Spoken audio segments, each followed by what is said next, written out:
Up to the sky, Christopher Daniels, Frankie Zay, collectively known as SoCal Uncensored or SCU! This is Catch, Hook, and Shoot, the worst podcast I've ever been on. Word.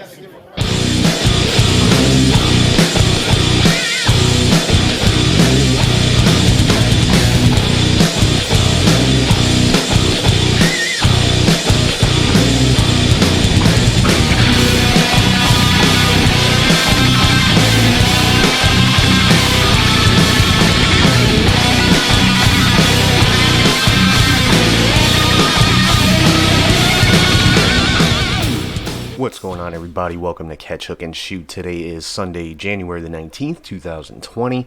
I want to thank everybody for listening, watching, and subscribing on all podcasting platforms as well as on YouTube. I was off last week, took a little bit of a break. Mentioned the last couple times on the show that I had some family stuff going on. I wouldn't exactly say it's resolved, but it's working itself out the only way that it can. And I'm back. As anybody watching on YouTube can see, I'm in a new little recording space here. So that's definitely a bit of an upgrade.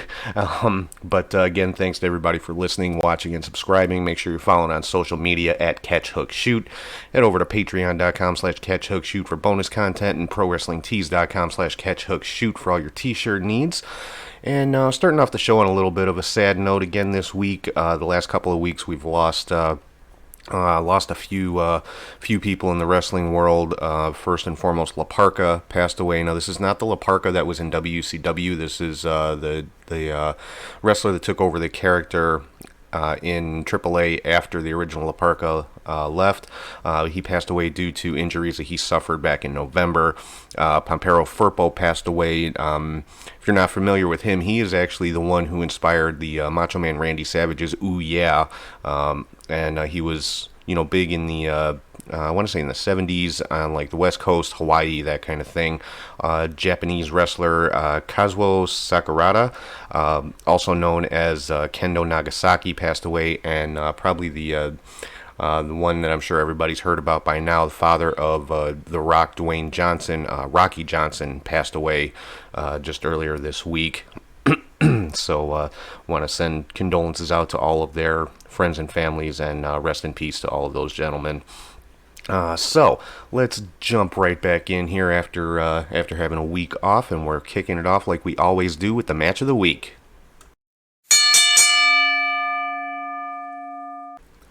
So for the match of the week this week, it's actually coming from Monday Night Raw, something I haven't said in a little while, but I'm talking about the match between Aleister Black and Buddy Murphy. These two, the rivalry with these two, they continue to put on great matches. Both of these guys are extremely good in the ring, and this was the third match that they've had, and just one of the best. I mean, every one that they've had has been great. I'm hoping they can continue this, or they may not. But I'll get into that a little bit later as to why they may not. But Aleister Black, Buddy Murphy from Monday Night Raw this past week. If you haven't seen it yet, definitely go and check it out. These are two guys that definitely deserve a bit of a push in 2020, and I'm thinking they're both probably going to get it. So like I said, if you haven't seen this one, definitely go check it out. Aleister Black versus Buddy Murphy from Monday Night Raw. Alright, so moving right along here, we're going to jump right into the next segment on the show, which is one of the newer ones, and this is the 3 count. Alright, so first up in the 3 count this week, the news was put out there that AEW and TNT have extended their TV deal through 2023, which great news for AEW. Their TV spot is secured for at least another 3 years.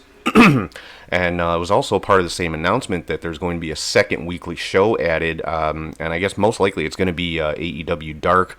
And I don't know if it's going to be like a primetime show like Dynamite is, possibly a weekend show, or who knows. But either way, AEW is getting a second weekly television show on TNT, so that's awesome. I mean, they've been doing consistently good in the ratings, and people still want to compare them to Monday Night Raw, saying they're not getting not getting those kind of ratings. Well, you know what? Nobody's getting those kind of ratings. Nobody's going to get those kind of ratings. But AEW consistently drawing between 7 and 900,000 viewers every Wednesday night. That's nothing. That's no small feat. So obviously TNT is very confident in the product and very happy with the ratings that they've gotten so far. So they have seen fit to extend that deal through 2023 and give them another weekly show. So good on AEW there. Next up in the 3 count, Dark Side of the Ring. Very, very popular show on Viceland. If you haven't seen it, I definitely suggest you go check it out. A lot of behind-the-scenes stuff in some of the darker areas of pro wrestling, as the title would indicate. But some announcements for season 2 coming up. Some of the topics are going to cover some pretty controversial stuff, and I know a lot of stuff that a lot of people are interested in. First and foremost, they're going to be covering the Chris Benoit tragedy. So I'll be interested to see who exactly is part of that show. I would assume Chris Benoit's son David. Of course, he's been very vocal and things about his father and stuff like that. So that's definitely one to watch for. They're also going to be covering the career of Owen Hart, and they actually did interview his wife Martha for that show. So that should definitely be one to watch. I'm sure they'll have other members of the Hart family. Possibly, I don't know if we'll see any WWE personalities in that one.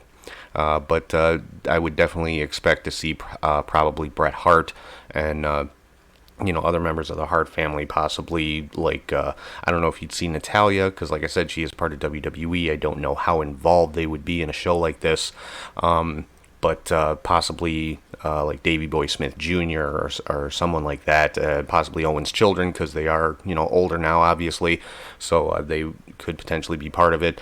And then the third incident that's going to be covered is the mass transit incident from ECW. Now, for those of you that have not heard about this or don't know the whole story behind it, mass transit was basically a local competitor who filled in a match on an ECW house show, and turned out to be an underage kid. He was only like 17 years old, I think, but a very, very large guy. If you've ever seen the show The Honeymooners, the gimmick he was trying to portray was kind of a Ralph Kramden type character. And somebody didn't make it to the show. This guy went to Paul Heyman, presented, false paperwork, fake ID, that kind of thing. And Heyman, basically said, all right, you're going to fill in for him. And as part of the match, he was supposed to blade, and he had never done it before, and he was wrestling New Jack, of all people, and asked New Jack to blade for him. Basically asked New Jack to cut his head for him. And, it just did not end well at all. So that's definitely another one to watch when Season 2 of Dark Side of the Ring comes on.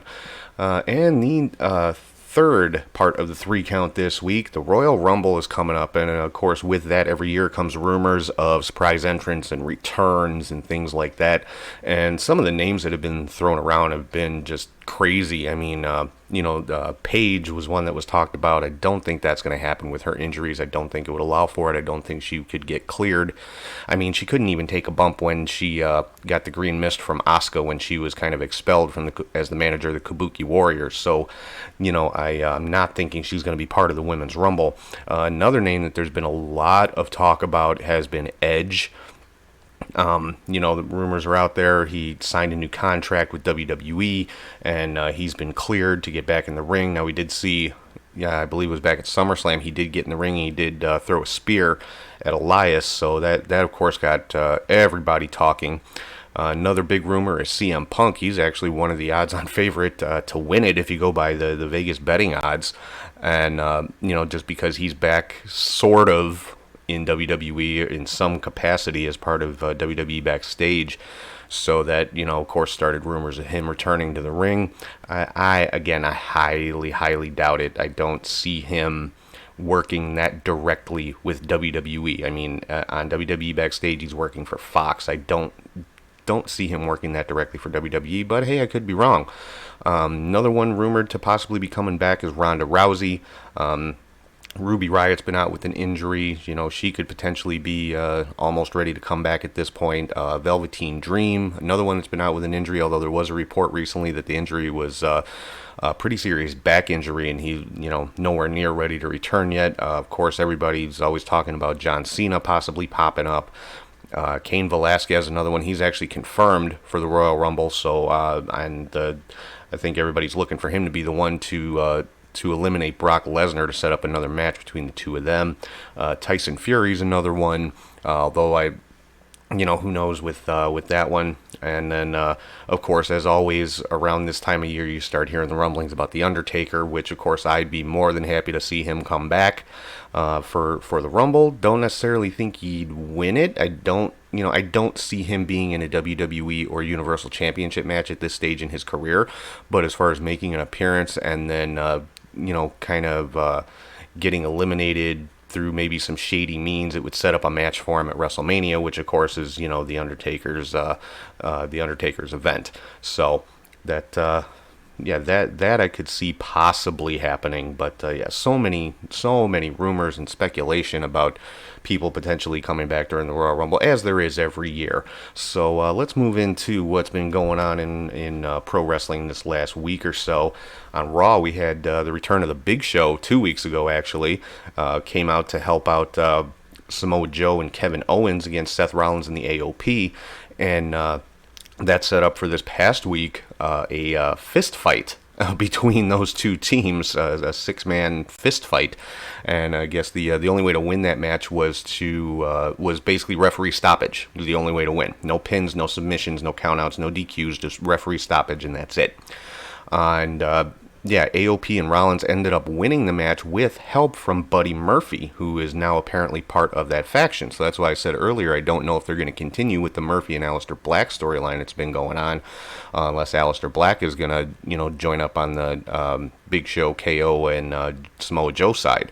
So a lot of directions they could go with that, but I like Buddy Murphy as part of that group. So when it comes to factions, I like the four-man factions. That's just kind of my favorite, because any more than that, it gets too big. People start getting lost in the shuffle.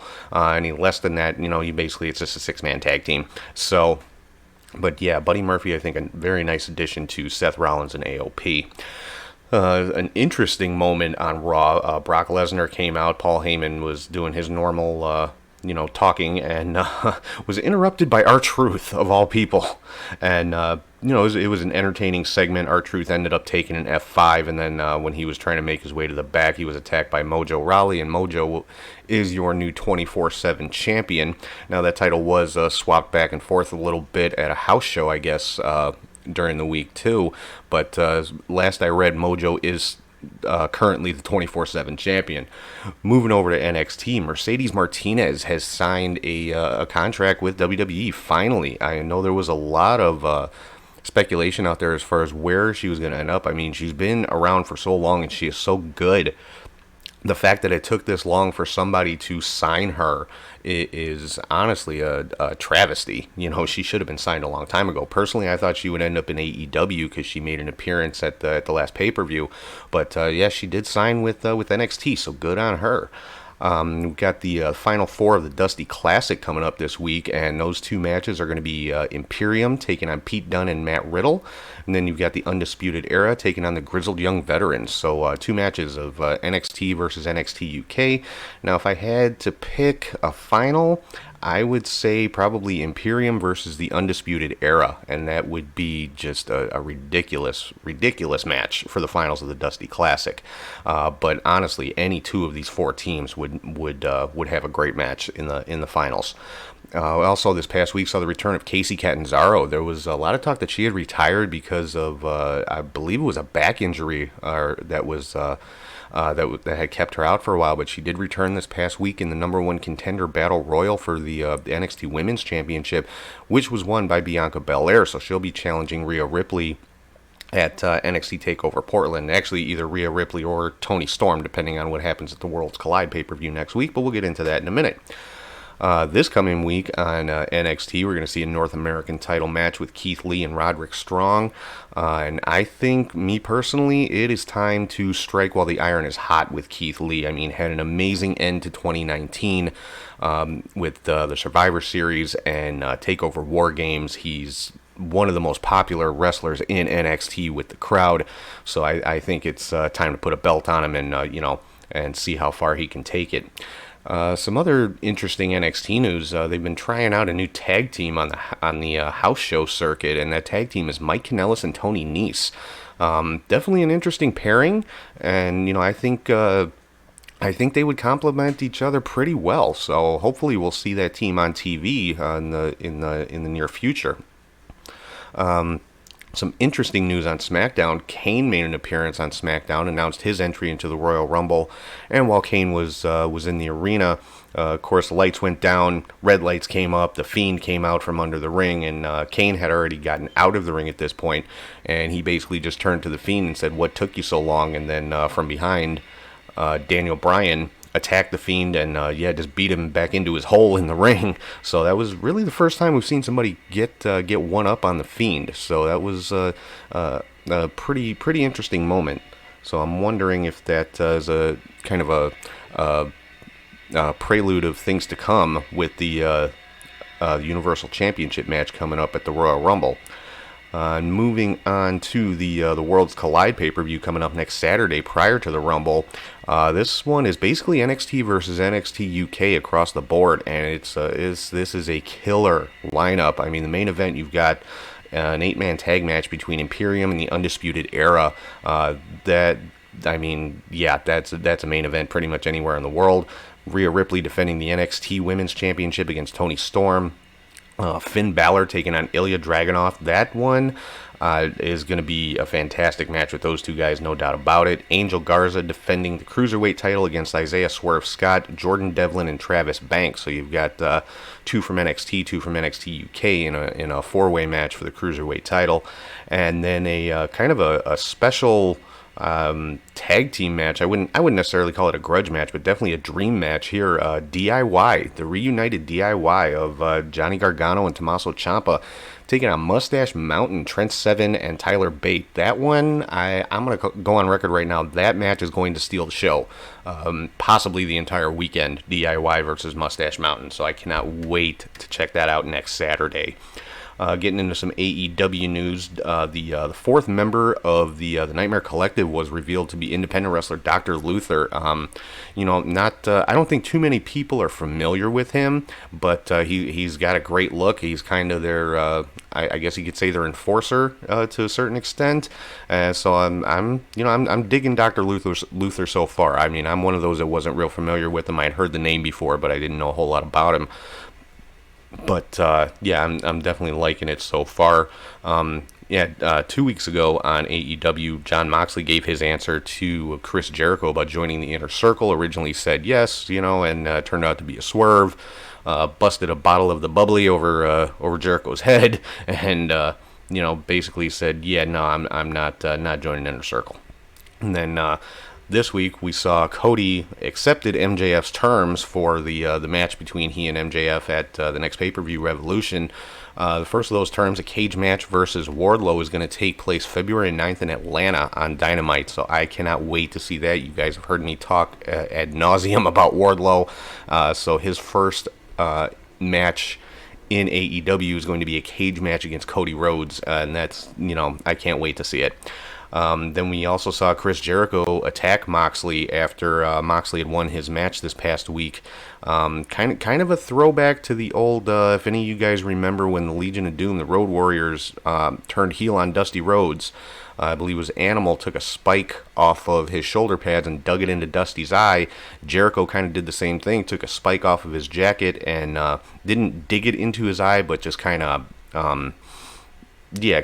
basically stabbed him in the face with it, So it was definitely a throwback to that Dusty Road Warriors kind of moment. I thought it was pretty cool.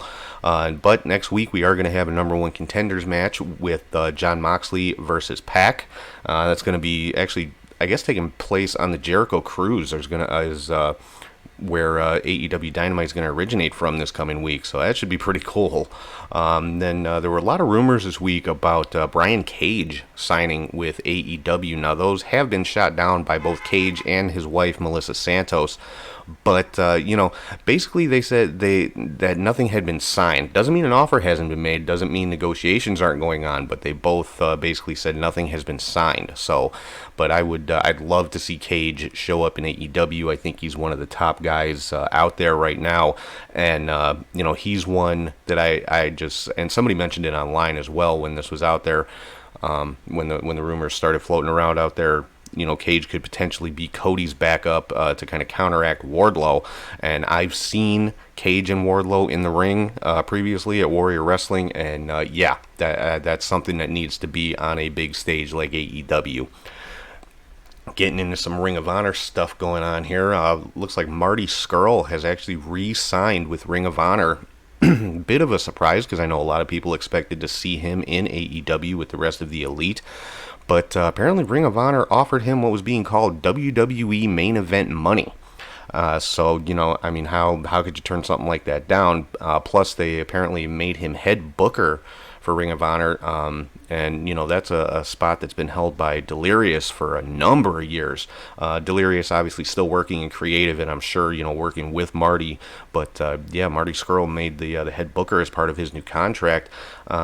Now, this next part, I don't know how much is true. Apparently, it's for only 40 dates a year that he has to wrestle. So if that's the case, then that's outstanding for him. And it also allows him to work independents as well as with the NWA, which apparently looks like there is a working relationship between the NWA and Ring of Honor. We had Nick Aldis appear at a Ring of Honor event and attack Marty Scurll. This was after Marty Scurll appeared at the NWA's last pay-per-view, Into the Fire, and showed up at the TV tapings the following week. So, it looks like NWA and Ring of Honor are going to be working together for at least a little bit here. So let's get into going from there. Let's get into the NWA news. Scott Steiner has joined the Strictly Business faction in the NWA. Now that faction is made up of Nick Aldis as well as the Wild Cards. So looks like Scott Steiner is the newest member there.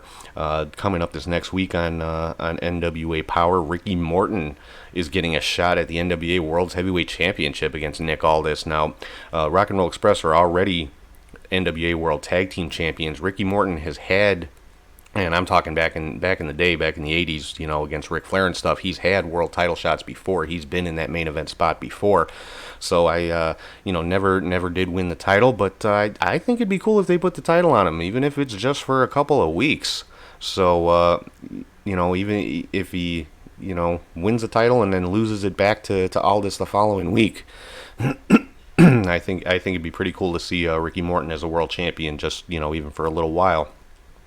Another pay-per-view coming up next week is the next NWA pay-per-view called Hard Times, and again, looks like a great lineup. We're going to have it's basically all about the World TV Championship tournament, but we are going to have an interpromotional match between the NWA and Ring of Honor, and that's Nick Aldis taking on Flip Gordon. So that should be an interesting match right there. Then the TV title tournament, we've got Tim Storm taking on Zane Dawson.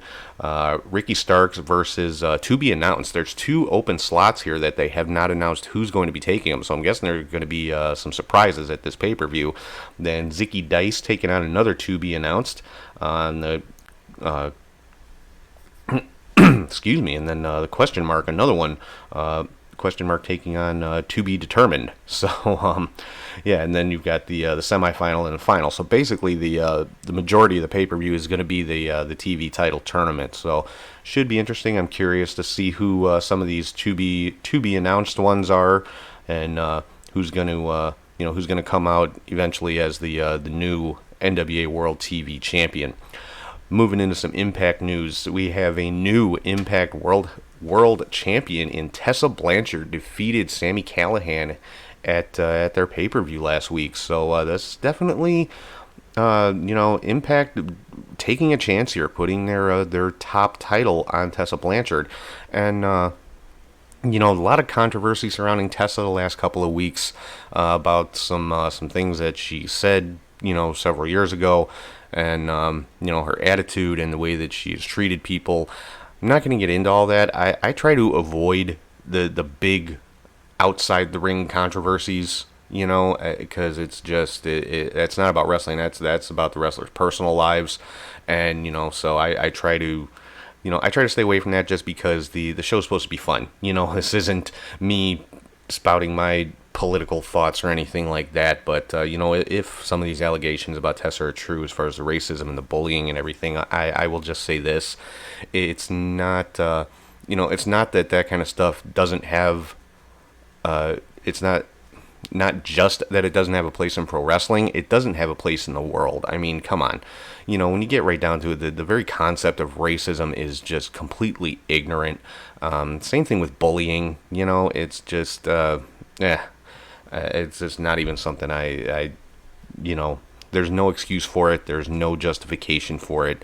And that's pretty much all I have to say about it. Like I said, there's just no place for it in the world in general. And I'll leave it at that. Moving into some MLW news, the Dynasty has a new member. Of course, the Dynasty is MJF, Richard Holiday, and Alexander Hammerstone. Their newest member is Gino Medina. And he was a highly sought after talent in MLW. He basically had he had Conan trying to get him, had Selena De La Renta trying to get him for Promociones Dorado, and he ended up going with the Dynasty. So it just makes the Dynasty an even stronger faction in MLW. So I'm interested to see where they're going to go with this.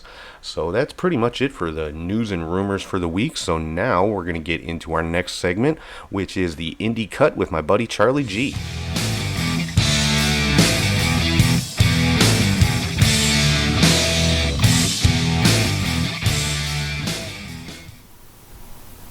Hey there, wrestling fans. I am Charlie G with your Indie Cut. It has been a busy 2 weeks on the scene, so let's get to it. As promised, I said I would recap the ICW New York No Holds Barred show from January 4th. Let's just say this was not the show for me. It was more like an extreme, ultra extreme rules show. So if you're into that, cool for you. First off, the ropes were of chains. No turnbuckles, and wooden planks in two corners for the high spots. Looked cool. Thought it was going to be interesting. This did not go that way. The show started off with Nick Gage versus Tessa Blanchard, which surprised me as the first match. If this was the warrant match for Sami Callihan against Tessa, it felt way too short. It was like 8 minutes. These two can go a lot longer than 8 minutes. They traded nice hard shots in and out of the ring, and it ended with Tessa winning with a twisting DDT. The win didn't come without controversy, as it looked like Gage kicked out just before the 3 count. I guess it was to save face or to just pick on the referee, which Gage did so. After the match, Tessa said she was liking the ICW vibe and called out Amazing Red. So we shall see what happens down the line. There was supposed to be a match between Chris Dickinson versus Killer Kross and Eddie Kingston versus Tony Deppen. Well, neither happened, with the report of Dickinson being in the hospital with pneumonia and Kingston having his knee drained and unable to travel. So with both opponents not at the show, Killer Kross took on Tony Deppen. This looked like Sid Vicious against Jamie Noble, if you remember how those guys looked. Kross tossed Deppen around quite a bit, sometimes by his jean shorts. Deppen did make a comeback, attacking Kross's legs, even putting him in an STF, but Kross won, hitting 3 rolling Saito suplexes. These were the only 2 non-violent matches of the show, which had the likes of Homicide, Necro Butcher, Slack, Alex Colon, Jimmy Lloyd, Low-Key, and Mance Warner against Dan Maff in his last indie show before joining Ring of Honor. Maff won with a burning hammer through a door. Like I said, it wasn't quite my show, but if you like that extra extreme stuff, this was the show for you. Now from news on January 10th at St. Louis Anarchy, Gateway to Anarchy 2020, Fred Yehi challenged Warhorse for his IWTV Independent Wrestling Championship in his 24th defense. Yehi was in control most of the match, but Warhorse pulled out yet another victory, reversing a small package. This weekend had a lot of that. If you're an indie guy, stop with small packages, please. At Freelance 2020, a Freelance Odyssey here in Chicago at the Logan Square Auditorium. They open with an 8-man number 1 contender Scrabble match for the Freelance World Championship against Kylie Ray later in the night. Kylie was on commentary and was sweet as could be. Her smile just even went through the screen. It was just great. Kobe Durst stole the victory from Project Monix, who was about to win after hitting his finisher. So it will be Durst against Kylie Ray later in the night. After he retained his Freelance Legacy Championship against Dan the Dad, and the Space Pirates retained the Freelance World Tag Team titles against GPA and Jesus Bryce. Finally, in the main event, Kylie Ray, the world champion, took on Kobe Durst. It was a good, fun match with Kylie retaining the title with an STF to Durst. At the end of the match, Kylie got jumped by 2 masked men who turned out to be Robert Anthony and Frank the Clown. After Frank won his match earlier in the evening, his 3rd match ever, he challenged her to a championship match at their next show on February 7th, claiming to take everything from her, including her smile. What an ass. At PCW Ultra Anniversary 2020 show, Sumi Sakai lost her PCW Ultra Women's title to Ruby Rage. Douglas James won the PCW Ultra Light Heavyweight title, defeating then champion Jake Atlas in his last PCW show, and Dom Kubrick.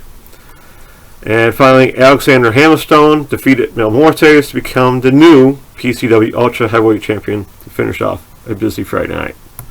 Yes, that was pretty much all at the same time. On January, Saturday the 11th, GCW's I Can't Feel My Face. Joey Janela was back on commentary, which is always a fun experience.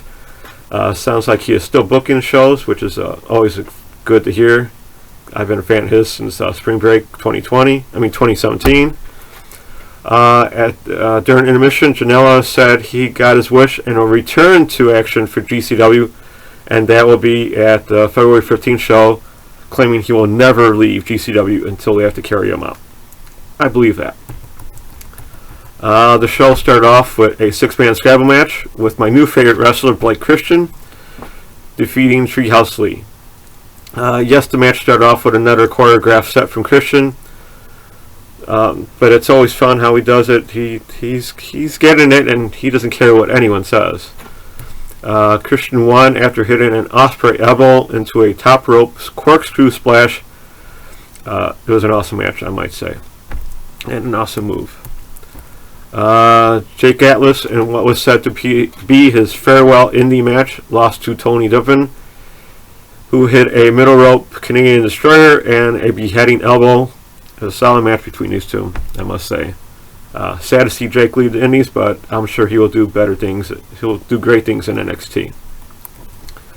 Now for the main event, which was Nick Gage versus Killer Kross.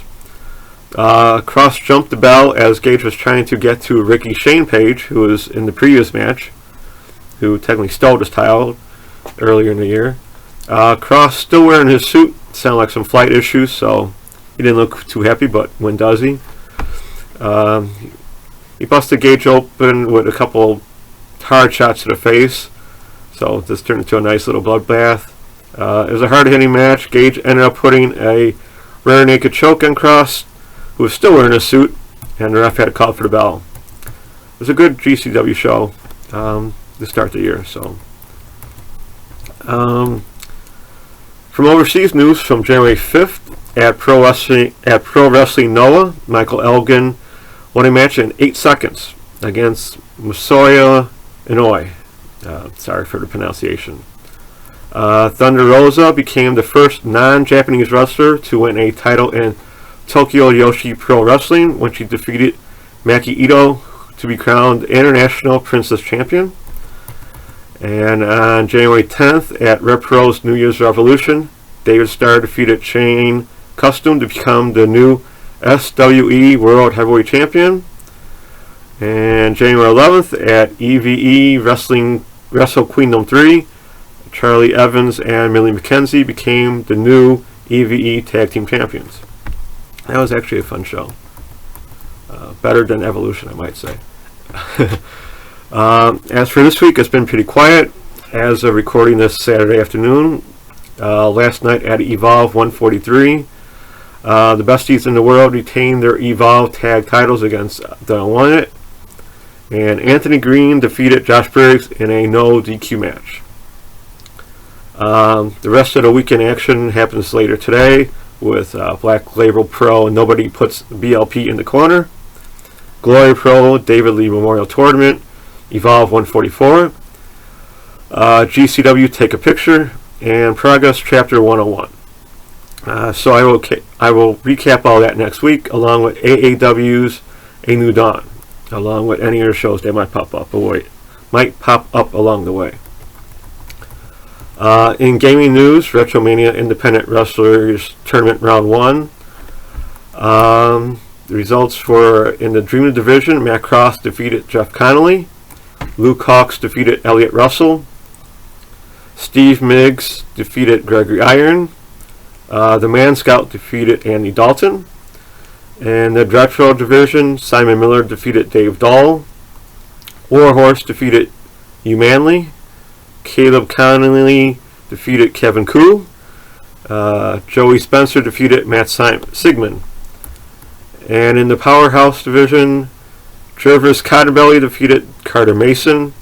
Eric Canyon upset Alex Zane. Sugar Duncanton defeated Thomas Santel. And Dan Barry defeated Jay Bradley. Round 2 has started. And so far in the MENA Division, Chris Bay defeated Shane Mercer. And Anthony Green lost to Colby Carino. And then yesterday in the Dreamer Division, Matt Cross defeated Steve Miggs.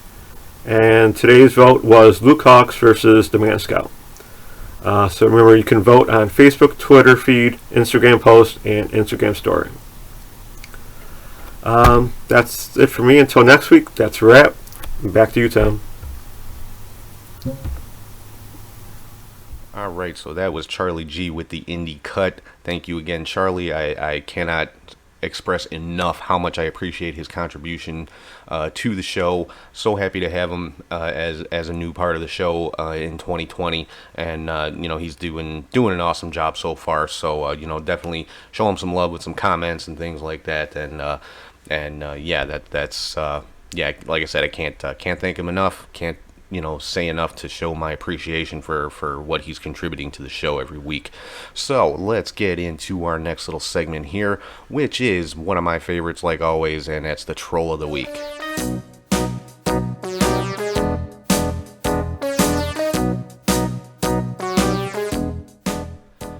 So the trolls, plural, of the week this week is everybody who's hating or has a problem with Tessa Blanchard winning the Impact World title. Now, I'm not talking about the people that have a problem with her, with the accusations of the bullying or the attitude or the racism or things like that. I don't have a problem with people that are, on her about that, rightfully so.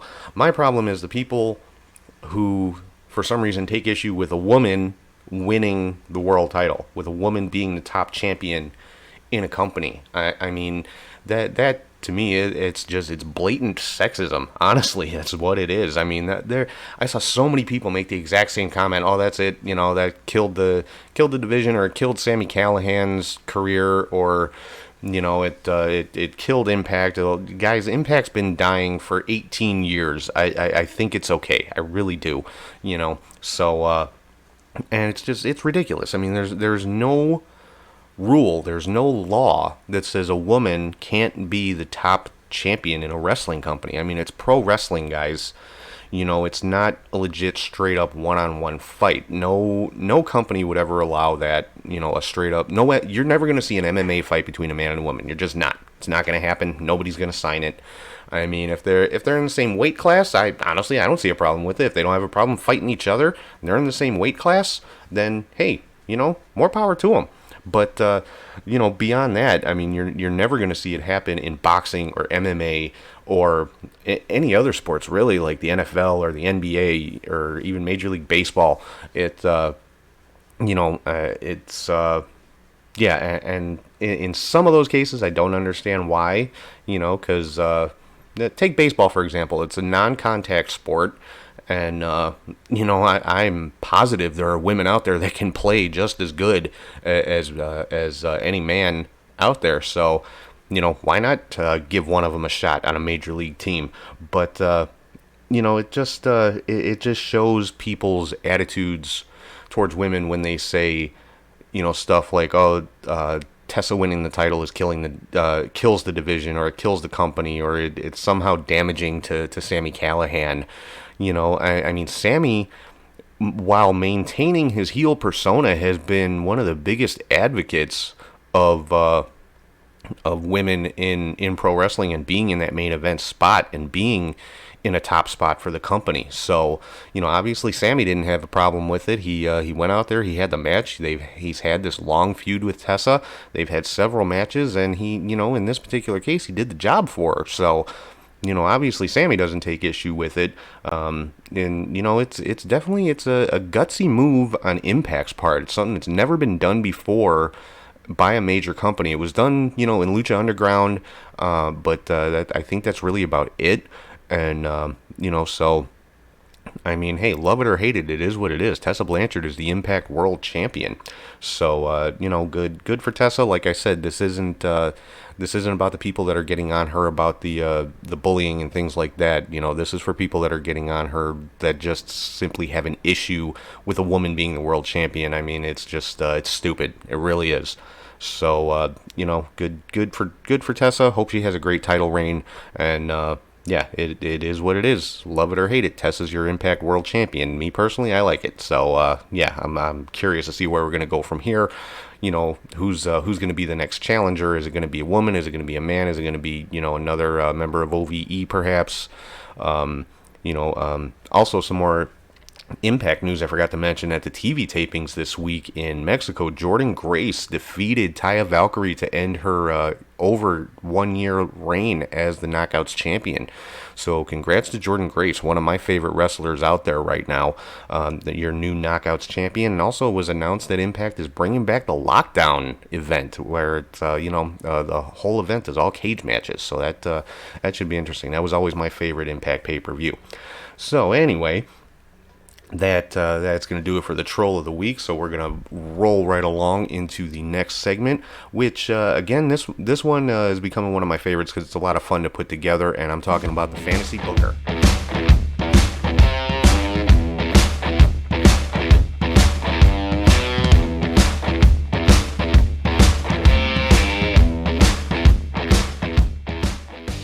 Alright, so the Fantasy Booker is exactly what it sounds like. In case you missed the first show of 2020 where I explained all these segments, it's just me saying, talking about what ifs and what I think would have been some cool matchups somewhere in the history of wrestling. And this week I'm talking about some of my absolute favorites, ever to set foot into a ring. And I'm talking about the tag team match. It never happened, but I think it would not have been a technical masterpiece by any means, but I think the popularity of these guys would have just made it, the match would have been off the charts. And I'm talking about the Road Warriors and the Blade Runners.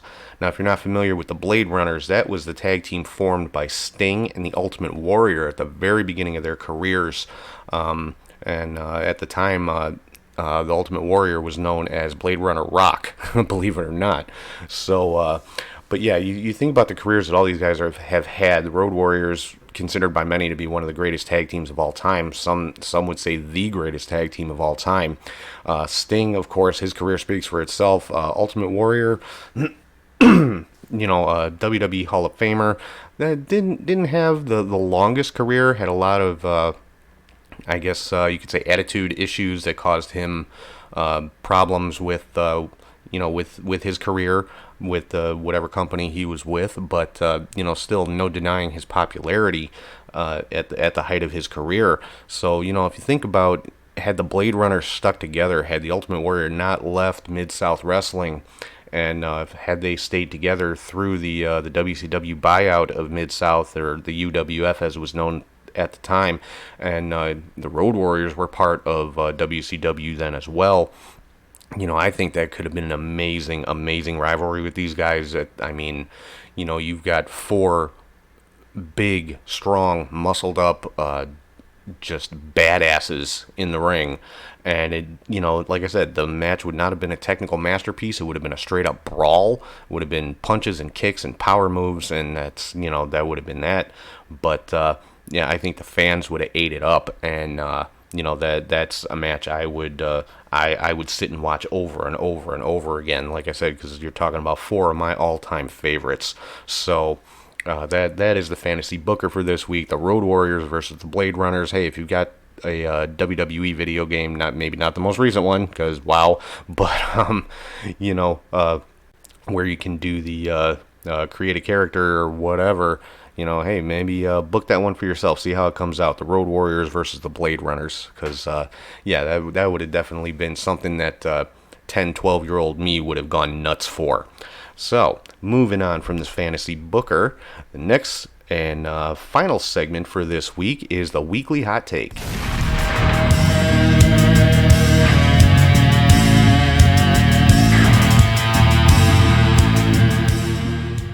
So my weekly hot take for this week is, we will never ever see a quote-unquote gimmick wrestler or a masked wrestler or any type of character wrestler be the WWE champion.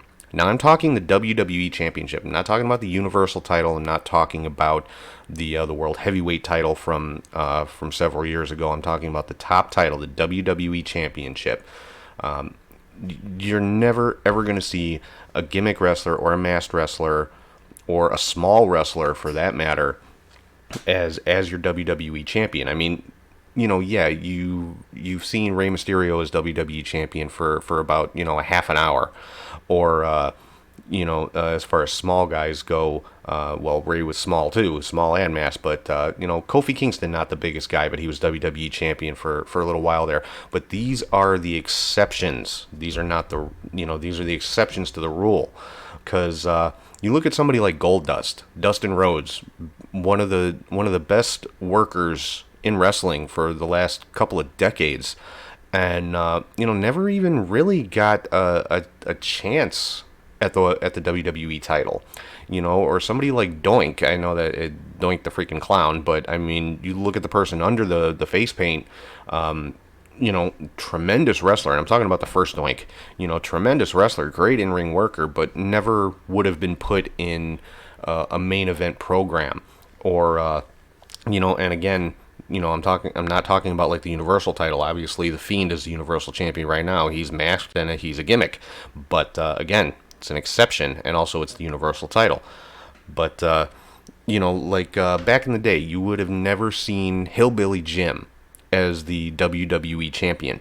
Just wasn't. I mean, the last real character or gimmick person to hold the WWE title, and I'm not even sure you could really call him a character wrestler or a gimmick wrestler, was Diesel, Kevin Nash. Since then you've had Bret Hart and Steve Austin and Shawn Michaels and Triple H and The Rock, and Mick Foley was WWE champion 3 times for a total of I want to say just barely over 100 days. Again, that's another exception to the rule, but it's and I don't understand why. Like I said, I was talking about Goldust, and I put Goldust in my list of best wrestlers to never be world champion. He's in the same category to me as like a Scott Hall or a Roddy Piper or Jake the Snake Roberts. Guys who just who were so popular and so over with the crowd, but just never got that world title program for one reason or another, whatever it might be. And it just seems to be, I don't know if it's just a WWE thing or if it's a wrestling thing, but I liken it more to WWE, is that, you don't see, like, I don't think we're ever going to see Kalisto as the WWE champion. He doesn't fit the mold of what Vince McMahon wants as his top guy.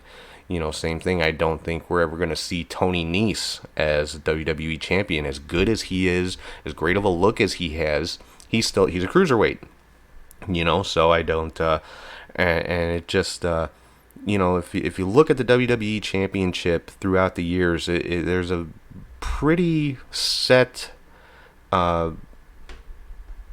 mold, I guess you could say, of what the WWE champion is supposed to be. And I know that that's something that's set by Vince McMahon, obviously, but I just think it's kind of, I don't know if sad's the right word, but because there's so many guys out there that legitimately, I think, deserve or deserved at least a shot, or at least an opportunity at the main event. Not necessarily, have to be the champion, but to at least be in the mix. Like Goldust is one of them. Is one of them. And I know I keep coming back to Dustin Rhodes, but you look at the career he had. Look at the character he was given in WWE. And a lot of people speculate that the Goldust character again was another shot at Dusty. And he took it and he ran with it, and he just, he made it his own, and he made it one of the most popular characters in WWE. Whether he was a babyface, a heel, whatever, he got over, and I think the character overshadowed his work, which is honestly a travesty, because, like I said, Dustin, one of the best in-ring workers in the business, and so yeah, that's pretty much it for the weekly hot take. Like I said, I don't think we're ever really going to see a small or masked or gimmick or character wrestler as the WWE champion. Now, if I am proven wrong on this at some point in the next few years, hey, great, that's awesome. That just means that more guys are getting that opportunity based on their skill set and not the character that they've been saddled with. So that's pretty much going to do it for this week. Again, I appreciate everybody listening, watching, and subscribing on all your podcasting platforms as well as YouTube. Make sure you're following on social media at CatchHookShoot. Head over to patreon.com/CatchHookShoot for all your bonus content, and ProWrestlingTees.com/CatchHookShoot for all your t-shirt needs. And if you ever want to shoot me an email, it's catchhookshoot@gmail.com. I want to thank everybody again for sticking with me after last week when I had to kind of take a little break for a while. And I'm gonna end the show the way I did last time. I'm gonna tell you, keep the people that are important to you close. Let them know how important they are to you. And because I'm gonna steal a line from JR here, tomorrow's not guaranteed. And that doesn't necessarily mean that somebody's going to pass away, but stuff happens, and you may not get the opportunity for whatever reason to let them know what they mean to you. So there's somebody in your life that's important to you. Make sure they know, and make sure you show them as well as tell them. So with that, I'm going to sign off. I appreciate every last one of you that listens to the show. I can't thank you enough for just listening to my my ramblings about pro wrestling every week. It means more to me than I can ever express to you guys. So I am going to sign off. Hope everybody has a great week, and I will talk to you guys soon.